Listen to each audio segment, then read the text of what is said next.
मैं नौबा हूँ। मैं एलॉय हूँ और यह एजेंट स्टैक डेली है। हर्म्स एजेंट ने हाल ही में 1000 से ज्यादा मर्ज्ड पुल रिक्वेस्ट्स को स्टेबल रिलीज 7.30 में बदल दिया है। यह बड़ा ही व्यवस्थित लगता है, लेकिन अंदर का काम उतना व्यवस्थित नहीं था। लगभग 2800 कमिट्स ने gateway, voice system, desktop app, installer, Telegram media delivery आधारित एक चैनल जिसे बस कहा जाता है, और फ्लक्स 3 वीडियो जनरेशन को छुआ। इस बीच डीपमाइंड के रोबोट्स लंबे डेमोन्स्ट्रेशन से सीख सकते हैं, टूल्स चुन सकते हैं और कई मशीन्स में काम बांट सकते हैं।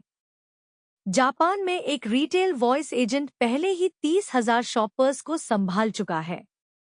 डेवलपर्स प्राइवेट स्क्रीनशॉट और डॉक्यूमेंट वर्क के लिए एक लोकल विजन केपेबल किमी मॉडल भी डाउनलोड कर रहे हैं। ठीक है, यह वास्तव में एक दिन में फिजिकल वर्ल्ड एआई की बहुत सारी चीजें हैं। लेकिन एक तेज प्लेटफॉर्म रिवर्सल भी है। गिटहब ने अपने models playground, catalogue, inference service और ब्रिंग योर ओन की लेयर को एक साथ बंद कर दिया। आज आप सुनेंगे कि हर्म्स 7.30 में क्या है, जेमिनी रोबोटिक्स 2 पूरे रोबोट बॉडीज को कैसे कोऑर्डिनेट करता है, गिटहब मॉडल्स यूजर्स को अब प्रोवाइडर्स से सीधे कनेक्ट क्यों करना होगा, और local multimodal models, stateless tool connections, code review agents, edge hardware और यूरोप्स एआई रूल्स आगे कहाँ जाते हैं। इन सभी आइटम्स में एविडेंस, लाइव डिप्लॉयमेंट नंबर्स और पब्लिश्ड स्पेसिफिकेशंस से लेकर मार्केटिंग पोस्ट्स और अर्ली रिसर्च क्लेम्स तक फैला हुआ है। हर्म्स एजेंट 7.30 जुलाई को एक स्टेबल पैच रिलीज के रूप में आया। यह वर्जन 0.19 से मर्ज्ड 1000 से ज्यादा पुल रिक्वेस्ट्स को एक टैग बिल्ड में इकट्ठा करता है, जिसे downstream users Docker images, hosted deployments और फ्रेश इंस्टॉलेशंस के जरिए यूज कर सकते हैं। स्केल एक पैच के लिए असामान्य है। 10 दिनों में मेन ब्रांच में लगभग 2789 कमिट्स, 4748 चेंज्ड फाइल्स, 442,000 इंसर्शंस और 392 डिलीशंस। ये टोटल्स डेवलपमेंट एक्टिविटी का वर्णन करते हैं, हजारों इंडिविजुअली डॉक्यूमेंटेड यूजर फीचर्स का नहीं। इसलिए डिफ के साइज को एक नीट फीचर लिस्ट समझने की गलती न करें। न्यूज रिसर्च कहता है कि उस पीरियड में gateway, voice subsystem, desktop application और इंस्टॉलर में बग फिक्स और सैल्वेज वर्क हावी था। सैल्वेज वेव्स वह फ्रेज नहीं है जो कोई प्रोडक्शन एजेंट के साथ जुड़ा हुआ देखना चाहता है, लेकिन एक स्टेबल रोल अप एग्जैक्टली वही तरीका है जिससे वह काम मेन ब्रांच के बाहर के लोगों तक पहुंचता है। नेम्ड एरियाज यह भी दिखाते हैं कि हर्म्स कितना ब्रॉड हो गया है।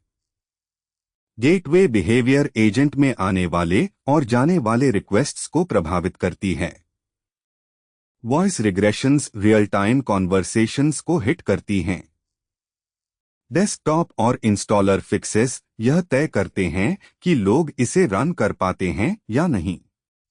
टेलीग्राम मीडिया रिलायबिलिटी तब मायने रखती है जब एजेंट टेक्स्ट से ज्यादा रिसीव या डिलीवर करता है। बस पर कंटिन्यूड वर्क था, एक चैनल जो डिसेंट्रलाइज्ड नोस्टर नेटवर्क पर बना है, साथ ही फ्लक्स 3 वीडियो जनरेशन और डिलीवरी। एक टैग के पीछे बहुत सारा सरफेस एरिया पैक्ड है। और मैं बड़ी संख्याओं के चमकने का विरोध करने जा रहा हूं। सोर्स उन कमिट्स को specific new defaults, compatibility guarantees या मेजरेबल रिलायबिलिटी गेन्स से मैप नहीं करता। फुल नोट्स वर्जन 0.20 के लिए रिजर्व्ड है, जिसे न्यूज रिसर्च कहता है कि 0.19 से आगे सब कुछ डॉक्यूमेंट करेगा, फीचर एरियाज, हाइलाइट्स और कंट्रीब्यूटर क्रेडिट्स सहित। तो 7.30 डाउनस्ट्रीम कंज्यूमर्स को अभी एक स्टेबल आर्टिफैक्ट देता है, लेकिन अभी तक हर चेंज का गाइडेड टू नहीं। Better latency, reconnect behaviour, approvals, permissions, या सिक्योरिटी के बारे में क्लेम्स पब्लिश्ड एविडेंस से आगे निकल जाएंगे। Fair pushback. जो कॉन्क्रीट है वह फास्ट मूविंग डेवलपमेंट ब्रांच से स्टेबल रिलीज में ट्रांजिशन है, जो gateway, voice, desktop, installation, channels, media और जेनरेटेड वीडियो को स्पैन करता है। होस्टेड और कंटेनराइज्ड हर्म्स डिप्लॉयमेंट्स एक डिफाइंड बिल्ड कंज्यूम कर सकते हैं, बजाय खुद उस 10-डे डेवलपमेंट विंडो को रिकॉन्स्ट्रक्ट करने के। ज्यादा रिवीलिंग रिलीज अभी भी 0.20 हो सकता है, क्योंकि वहां मेंटेनेंस क्यूरेटेड अकाउंट का प्रॉमिस करते हैं। लेकिन 7.30 इंडिपेंडेंटली मैटर करता है। यह रिपेयर और प्लेटफॉर्म वर्क के एक एनॉर्मस स्ट्रेच को समथिंग में फ्रीज करता है, जिसे डाउनस्ट्रीम सिस्टम्स एक्चुअली नेम और डिप्लॉय कर सकते हैं। डीप माइंड जेमिनी रोबोटिक्स 2 को होल बॉडी इंटेलिजेंस कहता है। इसका मतलब क्या है? रोबोट के एक साथ ज्यादा जॉइंट्स हिलाने से परे। इसका मतलब है कि perception, planning, tool use, arm movement, grippers और मोबाइल बेस मोशन को अलग अलग कंट्रोल सिस्टम्स की जगह एक समन्वित प्रॉब्लम के रूप में देखा जाता है। डीपमाइंड ने 30 जुलाई को 2 नेम्ड मॉडल्स प्रकाशित किए, जेमिनी रोबोटिक्स 2 और जेमिनी रोबोटिक्स एर 2। एर का मतलब है एम्बॉडीड रीजनिंग। मॉडल किसी टास्क के बारे में सोचता है जो फिजिकल वर्ल्ड में मौजूद है, और डीप माइंड उस वेरिएंट को कोलैबोरेशन और रियल वर्ल्ड प्रॉब्लम सॉल्विंग के लिए तैयार करता है। सिस्टम लंबे वीडियो डेमोन्स्ट्रेशंस देख सकता है, इंपॉर्टेंट स्टेप्स पहचान सकता है और उन ऑब्जर्वेशंस को एक्शन में बदल सकता है। यह तय भी कर सकता है कि उसके बिल्ट इन लिम्स काफी नहीं है, दूसरा इम्प्लीमेंट ला सकता है या अलग एजेंट को बुला सकता है। इससे robot narrow motion recipe follow करने से हटकर अवेलेबल बॉडीज, टूल्स और सर्विसेज से प्लान असेंबल करने की ओर बढ़ता है। ठीक है, मल्टी रोबोट पार्ट मुझे उलझा देता है। कई मशीन्स बिना किसी व्यक्ति के हर हैंड ऑफ को स्क्रिप्ट करने के एक जॉब को बांट सकते हैं, कोऑर्डिनेशन को बिस्पोक कंट्रोल प्रोग्राम की जगह मॉडल कैपेबिलिटी में बदल देते हैं। डीप माइंड डेमोन्स्ट्रेशंस को रियल वर्ल्ड टास्क्स के इर्द-गिर्द फ्रेम्स करता है, सिर्फ table top pick and place नहीं। वह फ्रेमिंग काम कर गई। डिस्कशन एक दिन में हैकर न्यूज पर 561 पॉइंट्स तक पहुंच गया। रोबोटिक्स वर्क के लिए असामान्य रूप से ज्यादा अटेंशन। पॉपुलैरिटी जाहिर है कि परफॉर्मेंस का प्रूफ नहीं है, और डीप माइंड यह स्थापित नहीं कर पाया है कि एक सिस्टम किसी अनफेमिलियर साइट में जा सकता है और अनकॉन्स्ट्रेन्ड वर्क हैंडल कर सकता है। होल बॉडी कंट्रोल एरर को भी जटिल बनाता है। एक बुरा विजुअल इंटरप्रिटेशन बुरी प्लान बन सकता है, बुरा टूल चॉइस और फिर अनसेफ मोशन। फिर भी लॉन्ग वीडियो अंडरस्टैंडिंग, ऑर्केस्ट्रेशन और कोलैबोरेशन को कॉम्बाइन करने से इन रोबोट्स को लैब्स, वेयरहाउस, मैन्युफैक्चरिंग और सर्विस वर्क में एक ग्रिपर रूटीन के आसपास ट्रेन्ड सिस्टम से ज्यादा रास्ता मिलता है। किटिंग, इंस्पेक्शन और पैकेजिंग सबसे स्पष्ट टारगेट्स हैं, क्योंकि हर एक में परसेप्शन, सीक्वेंसिंग, टूल चॉइस और रिपीटेड फिजिकल हैंड-ऑफ्स का कॉम्बिनेशन है। वे जॉब्स एक्सपोज करती हैं कि कोऑर्डिनेशन स्टेज्ड डेमोन्स्ट्रेशन के बाहर जिंदा रहती है या नहीं। गिटहब मॉडल्स रिटायर्ड हो गया है पूरी तरह से। 30 जुलाई की तारीख से उसका browser playground, model catalogue, inference API और ब्रिंग योर ओन की ऑप्शन कस्टमर्स के लिए अनअवेलेबल है। गिटहब ने इन्फ्रेंस हटाते हुए कैटलॉग प्रिजर्व नहीं किया और न ही प्लेग्राउंड को ब्राउजिंग टूल के रूप में रखा। हर मेजर पार्ट एक साथ गायब हो गया। डेवलपर्स जो फास्ट मॉडल कंपैरिजन्स के लिए प्लेग्राउंड यूज करते थे, वह एंट्री पॉइंट खो देते हैं। एप्लीकेशंस जो गिटहब के इन्फ्रेंस एंड पॉइंट को कॉल करते थे, वह एंड पॉइंट खो देते हैं। टीम्स जो ओपनएआई, एंथ्रोपिक या अन्य मॉडल्स को एक गिटहब मैनेज्ड सरफेस के जरिए राउट करने के लिए आउटसाइड प्रोवाइडर कीज सप्लाई करते थे, वे भी उस हैंड ऑफ को खो देते हैं। कॉन्वेनियंस के इर्द गिर्द बने एक सर्विस के लिए यह सरप्राइजिंग तौर पर हार्ड स्टॉप है। सीधे मॉडल प्रोवाइडर्स की ओर जाने से वही सेटअप वापस आता है। यह अंडरलाइंग मॉडल एक्सेस को रिस्टोर करता है, सिंगल गिटहब लेयर को नहीं। प्रोवाइडर सॉफ्टवेयर किट्स और एपीआई क्रेडेंशियल्स इन्फ्रेंस कॉल्स की जगह ले सकते हैं, जबकि प्रोवाइडर कंसोल्स और इंडिपेंडेंट डायरेक्टरीज ब्राउजिंग और प्रोटोटाइपिंग की जगह ले सकते हैं। लेकिन एप्लीकेशंस जो गिटहब के request format, model names, authentication, usage records या राउटिंग पर डिपेंड करते थे, उन्हें अभी भी इंटीग्रेशन वर्क का सामना करना पड़ेगा। एक अकाउंट के बजाय जो मल्टीपल वेंडर्स को मीडिएट करता था, अब टीम्स हर प्रोवाइडर रिलेशनशिप को खुद मेंटेन करती हैं या दूसरी एग्रीगेशन सर्विस चुनती हैं। सोर्स का कस्टमर स्कोप वर्डिंग ट्रंकेटेड है, इसलिए यह स्पष्ट नहीं है कि पेड या एंटरप्राइज कॉन्टिन्यूएशन पाथ मौजूद है या नहीं। कंफर्म न्यूज यह है कि ब्रॉड रिटायरमेंट हुआ है, स्पेशल एक्सेप्शन नहीं। और वह किसी तरह से हम्स से एक स्लाइटली अनकंफर्टेबल तरीके से जुड़ता है। स्टेबल लेयर्स तब तक वैल्यूएबल हैं जब तक कोई उन्हें ऑपरेट करने के लिए कमिटेड है। गिटहब मॉडल्स ने प्रोवाइडर्स के ऊपर एक थिन, अट्रैक्टिव एब्स्ट्रैक्शन ऑफर किया, अब वह चला गया है और direct provider connections by default durable path बन गए हैं। उस अरेंजमेंट में बेटर कंट्रोल हो सकती है, क्लियरर बिलिंग, नेटिव फीचर्स तक एक्सेस, कम इंटरमीडियरीज, लेकिन फ्रैगमेंटेशन भी ज्यादा है। कोई भी प्रोडक्ट जिसने गिटहब मॉडल्स को प्रोडक्शन इंफ्रास्ट्रक्चर के रूप में ट्रीट किया, अब एक डिपेंडेंसी रिप्लेस करनी होगी, सिर्फ अलग ब्राउजर प्लेग्राउंड खोजने के बजाय। रिटायरमेंट उन यूसेज रिकॉर्ड्स और क्रेडेंशियल्स को भी फ्रैगमेंट करती है जो पहले एक गिटहब मैनेज्ड अकाउंट के पीछे थीं।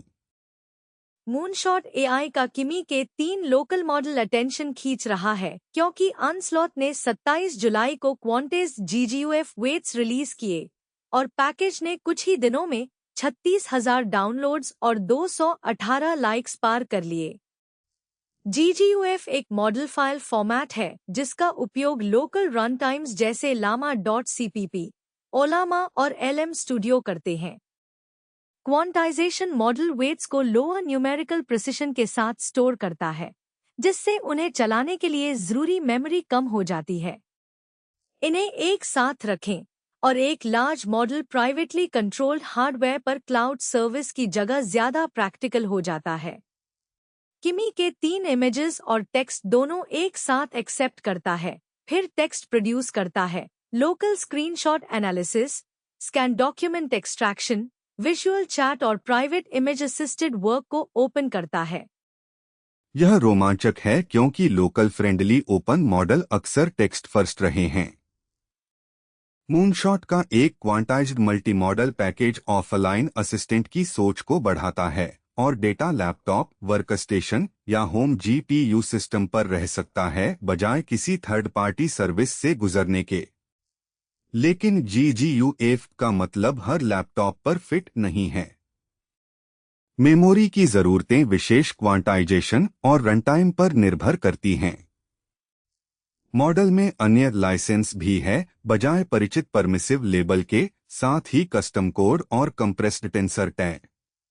लोकल उपलब्धता और अप्रतिबंधित कमर्शियल यूज एक ही चीज नहीं है।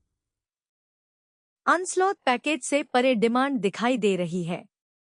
मूनशॉट का मुख्य किमी के 3 लिस्टिंग में 9,100 से अधिक लाइक्स और लगभग 493,000 डाउनलोड हैं, जिसमें इमेज टू टेक्स्ट कन्वर्सेशन और इवैल्यूएशन रिजल्ट टैग हैं।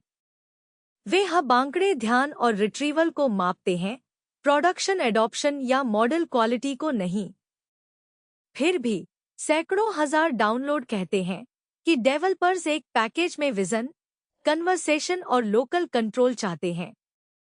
क्लाउड मल्टी मॉडल सर्विसेज कई टीमों के लिए आसान बने हुए हैं।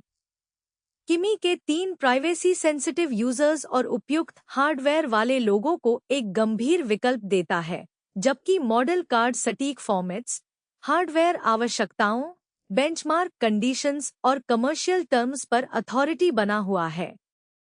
GGUF कन्वर्जन मायने रखता है क्योंकि कॉमन लोकल रनटाइम पहले से ही उस फॉर्मेट को लोड करना जानते हैं।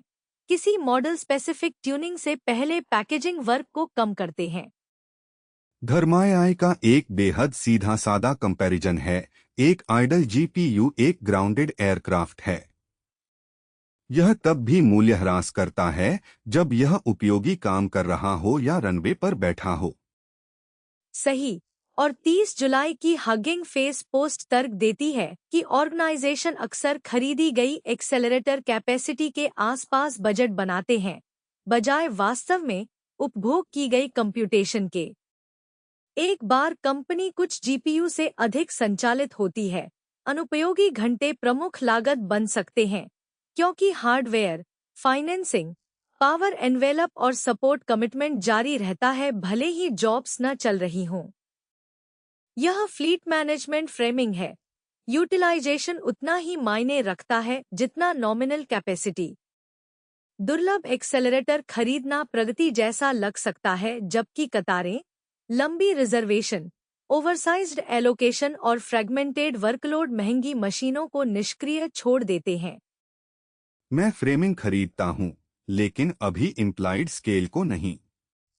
उपलब्ध सामग्री utilisation benchmark, customer case studies, scheduling software या मापी गई बचत प्रदान नहीं करती।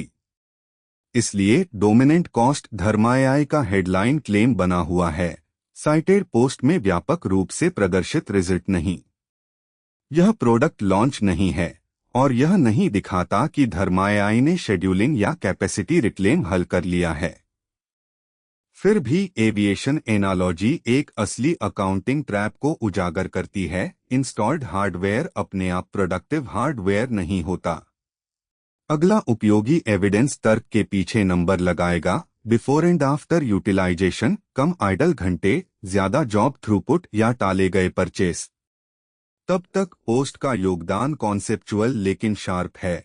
अनयूज्ड एक्सेलरेटर टाइम एक ऑपरेटिंग कॉस्ट है, डैशबोर्ड पर खाली जगह नहीं। एनवीडिया ने 28 जुलाई के प्रमोशनल वीडियो में इन्वेस्टर साराह गुओ को रखा और जेटसन को क्लच के रूप में पिच किया। कॉम्पैक्ट, स्टाइलिश, एक हाथ में पकड़ा जा सकने वाला और बतौर की एम्बेडेड कंप्यूटिंग के रनवे के लिए तैयार। संक्षेप में, जीपीयू मार्केटिंग अब हैंडबैग वोकैबुलरी तक पहुंच गई है। मैं हंसा, लेकिन इसके नीचे डिप्लॉयमेंट आइडिया असली है।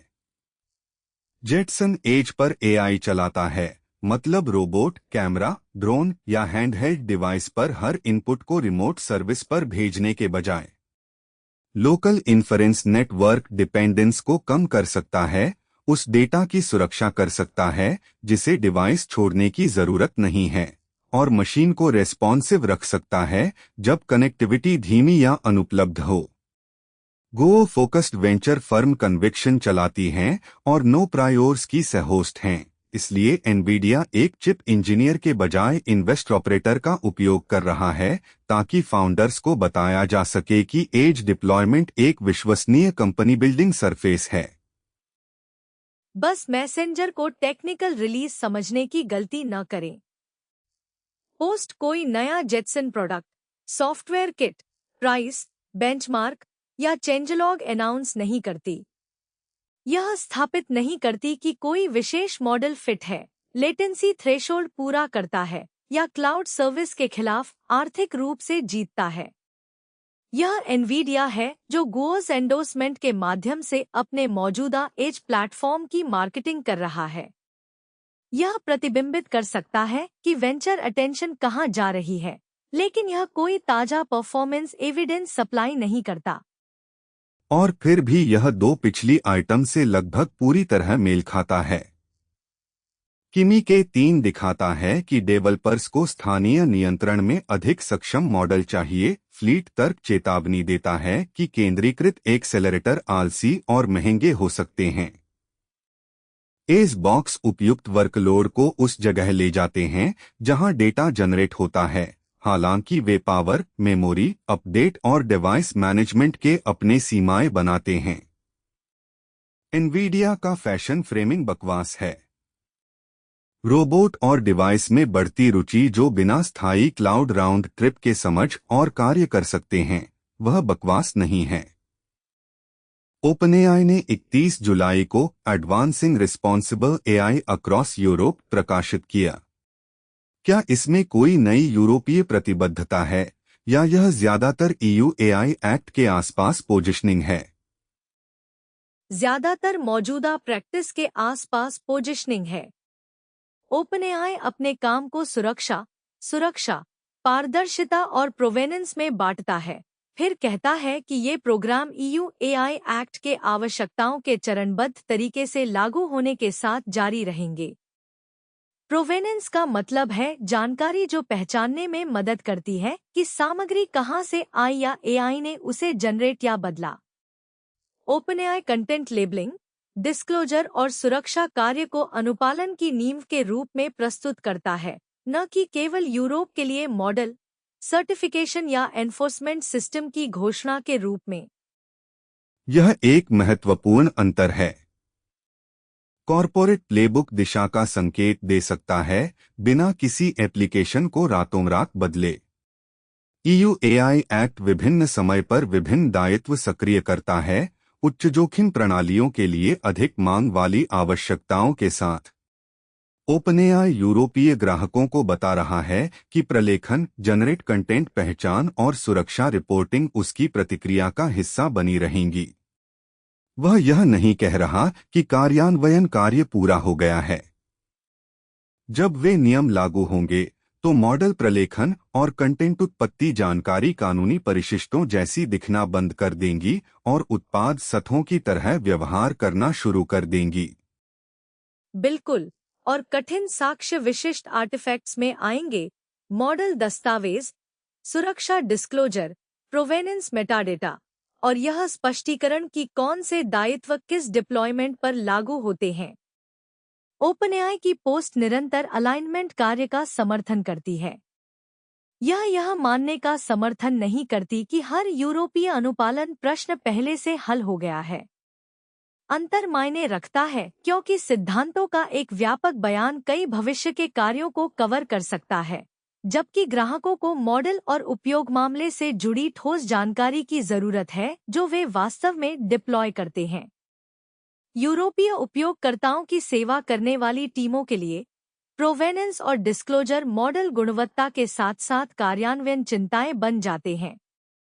प्रासंगिक दायित्व अभी भी उत्पाद श्रेणी और डिप्लॉयमेंट संदर्भ पर निर्भर करता है। फी0 वर्ल्ड मॉडल के लिए एक अलग नींव प्रस्तावित करता है। सीधे भविष्य के वीडियो पिक्सेल की भविष्यवाणी करने के बजाय यह सामान्य वीडियो से भौतिक स्थिति परिवर्तनों का एक कॉम्पैक्ट शब्दावली सीखता है। शोधकर्ता इसे एक भौतिक भाषा कहते हैं। विविक टोकन जो दुनिया के कैसे चलती है इसका प्रतिनिधित्व करते हैं, पूर्ण रेंडर की गई फ्रेम के बजाय जिसमें हर विजुअल डिटेल होती है। उन टोकन को आगे रोल किया जा सकता है भविष्य की स्थितियों की भविष्यवाणी करने के लिए। ठीक है, यह वास्तव में दिलचस्प है क्योंकि पिक्सेल मॉडल को टेक्सचर, लाइटिंग और बैकग्राउंड को फिर से बनाने के लिए मजबूर करते हैं। भले ही उपयोगी सवाल यह है कि कोई वस्तु गिरती है, लुढ़कती है, टकराती है, मुड़ती है या जगह पर रहती है। फी0 उन संक्रमणों को अमूर्त करने और योजना के लिए स्वच्छ सामग्री प्रदान करने की कोशिश करता है। लेखक इसकी तुलना इससे करते हैं कि लोग अवलोकन से पुनः प्रयोज्य नियम कैसे अनुमान लगाते हैं। यह एक शोध प्रीप्रिंट है, डिप्लॉय किया गया रोबोट सिस्टम नहीं, और अभी तक काम यह साबित नहीं करता कि भौतिक टोकन वास्तविक सेटिंग्स में पिक्सेल भविष्यवाणी से बेहतर हैं।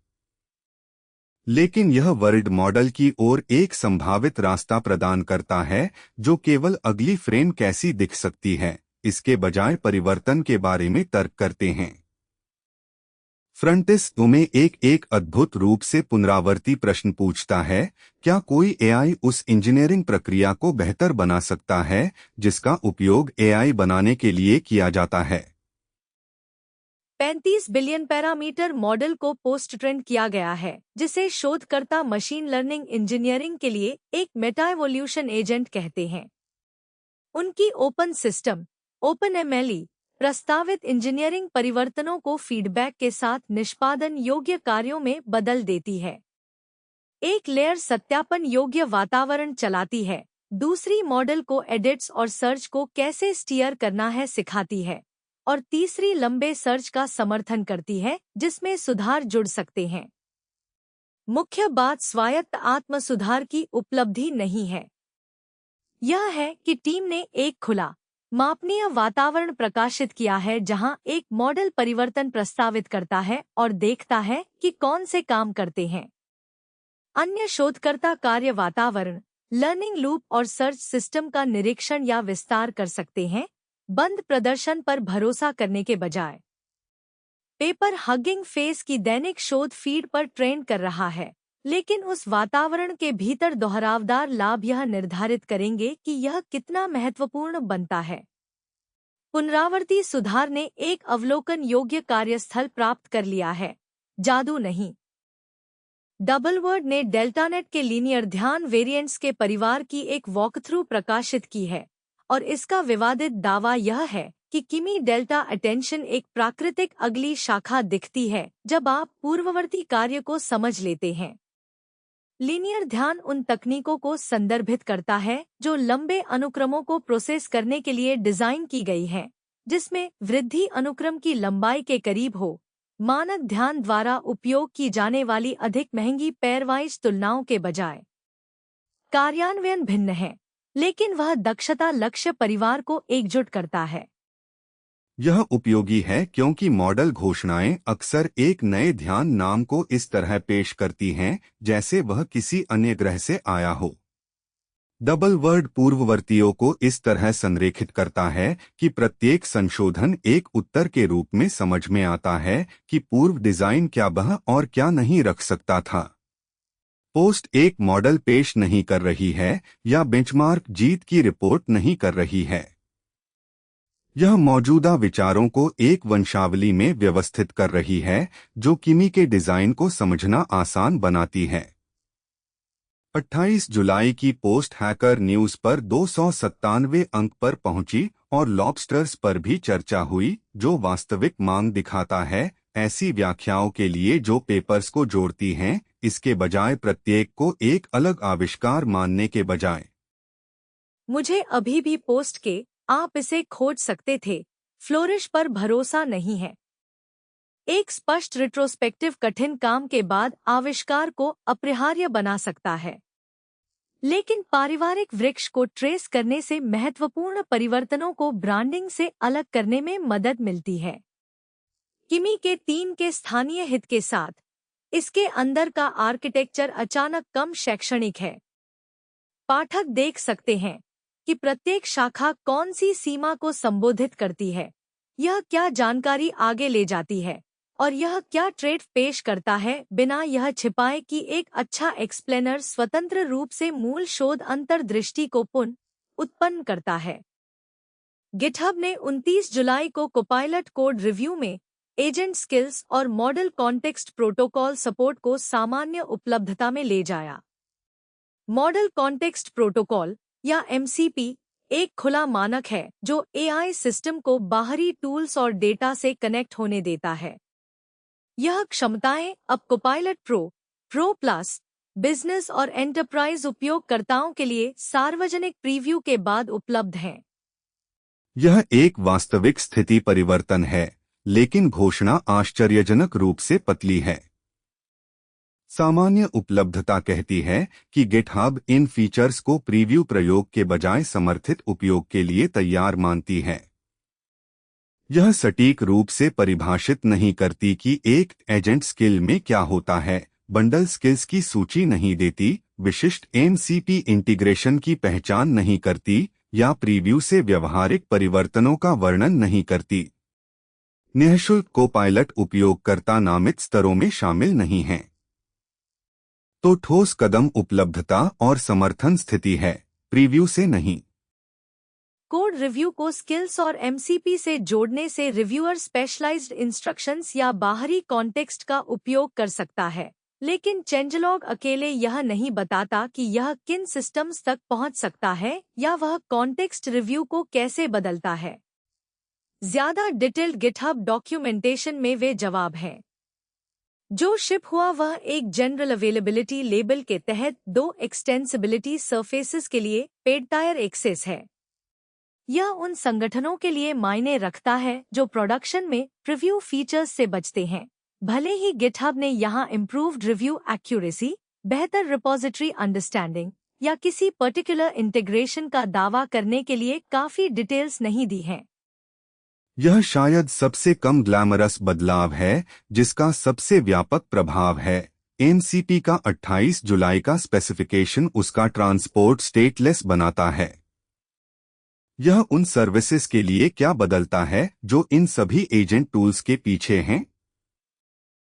स्टेटलेस का मतलब है कि सर्वर को रिक्वेस्ट्स के बीच एक सेशन याद रखने की जरूरत नहीं होती।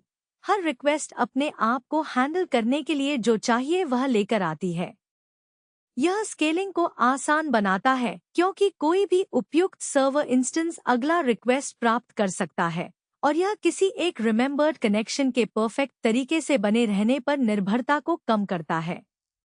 एक ड्रॉप्ड सेशन अब बाद के हर एक्सचेंज को उसी तरह इनवैलिडेट करने की जरूरत नहीं है।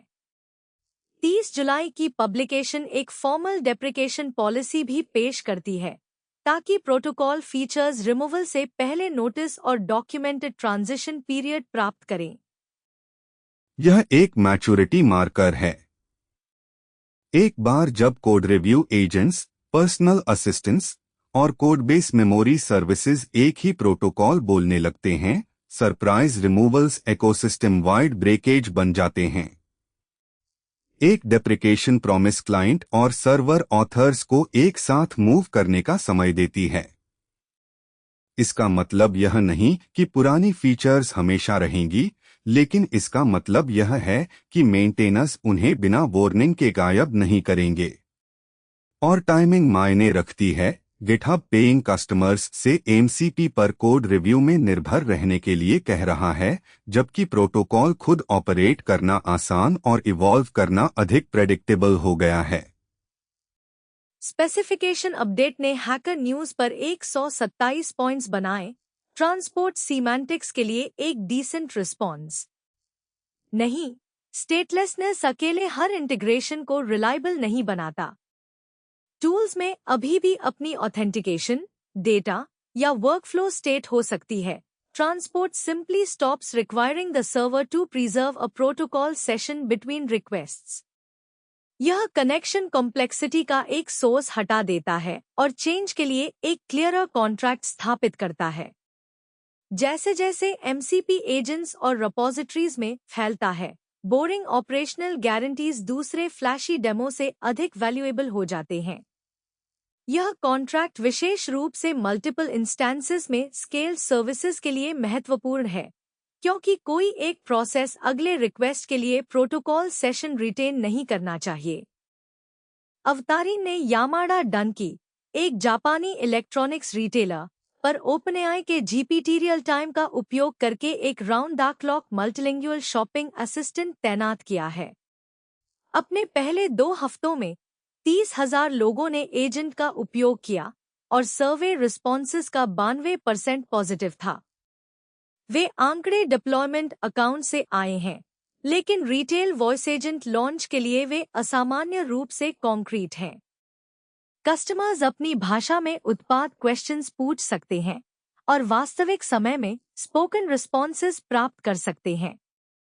14 दिनों में 30,000 इंटरैक्शंस कोई क्वाइट बैक ऑफिस पायलट नहीं है। GPT real time speech to speech है। ऑडियो डायरेक्टली रिटर्न ऑडियो करता है। विजिबल टेक्स्ट ट्रांसक्रिप्शन को सेंट्रल कॉन्वर्सेशनल स्टेप के रूप में ट्रीट किए बिना। यह direct path older voice assistants को फील कराने वाले लैग को रिड्यूस कर सकता है, जो टर्न टेकिंग मशीन्स की तरह हैं, कॉन्वर्सेशनल मशीन्स की जगह। अधिक महत्वपूर्ण बात, public retail traffic accents, background noise, incomplete questions, interruptions और जीरो पेशेंस वाले लोग लाती है। उस एनवायरनमेंट में मीनिंगफुल वॉल्यूम पर सरवाइव होना कंट्रोल्ड बूथ डेमोन्स्ट्रेशन से अधिक बताता है। मापा गया आउटकम एनकरेजिंग है। हालांकि positive survey response accuracy, task completion, repeat usage या कितने लोगों ने सर्वे डिक्लाइन किया, यह नहीं बताता। हमारे पास लैंग्वेज या प्रोडक्ट कैटेगरी के हिसाब से ब्रेकडाउन भी नहीं है। फिर भी यह एक प्रॉमिस से अधिक लाइव यूज का एविडेंस है और यह रोबोटिक्स न्यूज को कम डिस्टेंट फील कराता है। इंटेलिजेंस स्टोर में नहीं आएगी, सब ह्यूमैनॉइड मशीन्स के अंदर। वॉइस पहला प्रैक्टिकल इंटरफेस हो सकता है क्योंकि यह एग्जिस्टिंग रिटेल स्पेस का उपयोग करता है और मूविंग हार्डवेयर की जरूरत नहीं है। रिटर्न्स, कंप्लेंट्स, रिकमेंडेशंस और अपसेलिंग प्रोडक्ट खोजने से हायर स्टेक्स रखते हैं। उन जॉब्स में एक्सपेंशन डिप्लॉयमेंट को कंसिडरेबली मोर कॉन्सिक्वेंशियल बना देगा। मल्टीलिंगुअल फॉर्मेट भी एक स्टोर में मैटर करता है।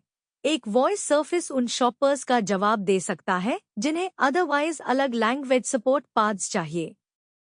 हमने पहले जेमिनी रोबोटिक्स 2 को कवर किया था, लेकिन डीप माइंड का पूरा रिलीज इस काम को 3 मॉडल में बांटता है। वे काम को कैसे बांटते हैं? Gemini robotics 2 vision language action model है जो पूर्ण बॉडी ह्यूमनॉइड कंट्रोल के लिए है। विजन लैंग्वेज एक्शन का मतलब है कि यह विजुअल और लैंग्वेज इनपुट को फिजिकल एक्शन में बदलता है। Gemini robotics R2 embedded reasoning और टास्क ऑर्केस्ट्रेशन संभालता है। तीसरा, ऑन डिवाइस मॉडल घंटों में नए रोबोट बॉडीज के अनुकूल होने के लिए डिजाइन किया गया है। रिलीज एक चेकपॉइंट का वर्णन करता है जो एप्ट्रॉनिक के अपोलो 2 ह्यूमनॉइड और फ्रंका डुओ सेटअप दोनों को कंट्रोल करता है, जो विभिन्न एम्बॉडीमेंट में सीखी गई क्षमता साझा करने का ठोस सबूत है। केवल R2 सार्वजनिक रूप से उपलब्ध है। वह आखिरी वाक्य ऐलान को जमीन पर रखता है। डीप माइंड ने 3 मॉडल स्टैक दिखाया है, लेकिन बाहरी डेवलपर्स को तीनों कंट्रोल लेयर नहीं मिलते। R2 का पब्लिक होना शोधकर्ताओं को रीजनिंग कंपोनेंट तक पहुंच देता है, जबकि पूर्ण बॉडी और on device model broadly release की बजाय बस बताए गए हैं। यह सेटअप यह भी स्पष्ट करता है कि एक विशाल मॉडल सब कुछ क्यों नहीं कर रहा। ऑर्केस्ट्रेशन, पूर्ण बॉडी एक्शन और हार्डवेयर तक तेज अनुकूलन अलग अलग काम रहते हैं, भले ही वे सहयोग करते हों। Cross body reuse robot learning के लिए एक एक्साइटिंग क्लेम है, क्योंकि ऐतिहासिक रूप से यह एक मशीन के जॉइंट्स, कैमरों और कंट्रोल स्टैक से कड़े तरीके से जुड़ा रहा है। और हमें उस क्लेम को नामित सिस्टम से आगे नहीं बढ़ाना चाहिए। स्रोत अपोलो 2, फ्रंका डुओ, पूर्ण बॉडी कंट्रोल, एम्बेडेड रीजनिंग, घंटों में अनुकूलन, डेक्सटेरिटी और मल्टीरोबोट कोलैबोरेशन का समर्थन करता है। यह मनमाने रोबोट्स के साथ कंपैटिबिलिटी, अनरेस्ट्रिक्टेड डिप्लॉयमेंट या जनरल परफॉर्मेंस सुपीरियॉरिटी का वादा नहीं करता। फिर भी एक चेकपॉइंट जो एक ह्यूमनॉइड और ड्यूल आर्म प्लेटफॉर्म को स्पैन करता है, फिजिकल इंटेलिजेंस की ओर इशारा करता है जो एक बॉडी में कम फंसी हुई है। यह बाउंडेड एविडेंस है, यूनिवर्सल रोबोटिक्स नहीं, लेकिन 2 बहुत अलग मशीनों पर बाउंडेड एविडेंस अभी भी एक मीनिंगफुल स्टेप है। रीजनिंग, एक्शन और एडाप्टेशन मॉडल को अलग करना बाउंड्री को विजिबल भी बनाता है। एक कंपोनेंट तक पब्लिक एक्सेस, पूरे रोबोटिक स्टैक तक पब्लिक एक्सेस नहीं है। 3 रिपोजिटरीज दिखाती हैं कि MCP काम करने वाले इंफ्रास्ट्रक्चर में बदल रहा है। कड्स का नैनोबॉट 46,460 स्टार्स और वर्जन 0.3 के साथ आगे है, जो 25 जुलाई को रिलीज हुआ। यह एक lightweight, self hosted Python agent framework है जिसमें web interface, memory, tools, automation, chat integration, multi agent workflows और MCP है। डोज डेटा का कोडबेस मेमोरी MCP एक पूरक समस्या को हल करता है, परसिस्टेंट कोड अंडरस्टैंडिंग। यह 158 भाषाओं में एक नॉलेज ग्राफ बनाता है, एक स्टैटिक बाइनरी के रूप में शिप करता है और एक औसत रिपोजिटरी के लिए मिलीसेकंड इंडेक्सिंग, सब मिलीसेकंड क्वेरीज और 99% कम टोकन का दावा करता है। वे परफॉर्मेंस आंकड़े प्रोजेक्ट से आए हैं और अभी बाहरी कंफर्मेशन की जरूरत है। नैनोबॉट एजेंट शेल प्रदान करता है, जबकि code base memory MCP structured repository memory प्रदान करता है। प्रीफेक्ट का फास्ट एमसीपी 26,989 स्टार्स पर एमसीपी सर्वर और क्लाइंट के लिए पाइथन कंस्ट्रक्शन लेयर देता है। फास्ट एमसीपी ने 27 जुलाई को वर्जन 3.4 शिप किया, जबकि कोडबेस मेमोरी जुलाई में पहले वर्जन 0.9 तक पहुंचा। साथ मिलकर वे एक उपयोगी चेन कवर करते हैं। एक टूल सर्विस बनाएं, परसिस्टेंट कोड नॉलेज एक्सपोज करें और इसे एक सेल्फ होस्टेड एजेंट से कनेक्ट करें। और इसीलिए स्टेटलेस ट्रांसपोर्ट चेंज उतना महत्वपूर्ण है जितना पहले लगा। नैनोबॉट 46,000 से अधिक स्टार्स पर सबसे मजबूत ट्रैक्शन रखता है, लेकिन इनमें से कोई भी प्रोजेक्ट अकेला नहीं रहता। एजेंट शेल, नॉलेज सर्विसेज और टूल सर्वर को एक शेयर्ड कनेक्शन कॉन्ट्रैक्ट चाहिए अगर डेवलपर्स उन्हें हर जोड़ी के लिए कस्टम एडाप्टर लिखे बिना कंबाइन करना चाहते हैं। स्टार काउंट्स अटेंशन दिखाते हैं, रिलायबिलिटी नहीं। रिलीजेस और जारी रिपोजिटरी एक्टिविटी एक इकोसिस्टम दिखाते हैं जो इंटरऑपरेबल पार्ट्स के इर्द गिर्द असेंबल हो रहा है, एक मोनोलिथिक असिस्टेंट की बजाय। DeepSeek V4 flash 0731 open router के जरिए नए तौर पर उपलब्ध है, जिसमें एक 048,576 टोकन का कॉन्टेक्स्ट विंडो है। यह एक sparse mixture of experts model है, यानी हर इनपुट नेटवर्क के सिर्फ एक हिस्से को एक्टिवेट करता है। कुल 284 बिलियन में से 13 बिलियन एक्टिव पैरामीटर। डीपसीक ने इस रिपोस्ट्रेंड रिवीजन को कोडिंग, रीजनिंग और एजेंट वर्क के लिए पोजीशन किया है। मिलियन टोकन कॉन्टेक्स्ट स्पेसिफिकेशन स्पष्ट है। क्वालिटी, स्पीड और कॉस्ट अभी भी वर्कलोड और इंडिपेंडेंट रिजल्ट पर निर्भर करते हैं। उस स्पार्स सर्विंग प्रोपोजिशन के लिए active to total parameter split मुख्य है।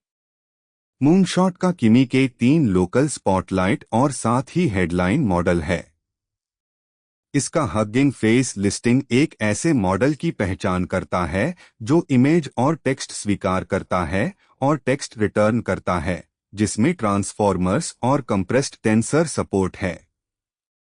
9,100 से ज्यादा लाइक्स और लगभग 493,000 डाउनलोड्स असाधारण इंटरेस्ट दिखाते हैं, जबकि अनस्लॉथ का GGUF कन्वर्जन कॉमन रनटाइम के जरिए क्वांटाइज्ड लोकल एग्जीक्यूशन को ज्यादा एक्सेसिबल बनाता है।